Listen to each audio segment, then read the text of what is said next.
حج درخواستوں کی وصولی کے لیے ہفتہ اور اتوار بینک کھلے رہیں گے۔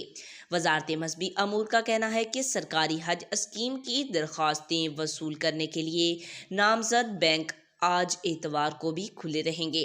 ترجمان کے مطابق وزارت مذہبی امور کی درخواست پر اسٹیٹ بینک نے نوٹیفکیشن جاری کر دیا ہے۔ ریگولر یا اسپانسرشپ حج اسکیم میں درخواست جمع کروانے کے لیے قریبی بینک سے رابطہ کیا جا سکتا ہے۔ وزارت مذہبی امور نے عازمین حج کی رہنمائی کے لیے حج ہیلپ لائن اور واٹس ایپ نمبر کا اجرا کر دیا ہے۔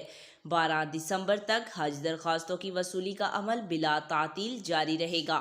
دوسری جانب سرکاری حج اسکیم کے تحت حج درخواستیں جمع کرانے کی تاریخ میں توسیع پر غور کیا جا رہا ہے۔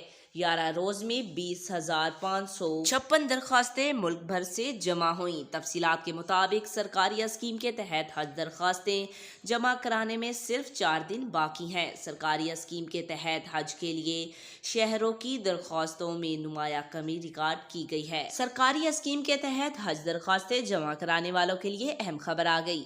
خیال رہے آئندہ برس تقریباً 99,605 پاکستانی سرکاری حج اسکیم کے تحت فرضیہ حج ادا کریں گے۔ مقررہ تعداد سے زائد درخواستیں وصول ہونے کی صورت میں قرعہ اندازی کی جائے گی۔ خواتین پہلی بار محرم کے بغیر حج ادا کر سکیں گی۔ آج تک کے لیے اتنا ہی۔ مزید ایسی معلوماتی ویڈیو دیکھنے کے لیے ہمارے چینل کو سبسکرائب کریں۔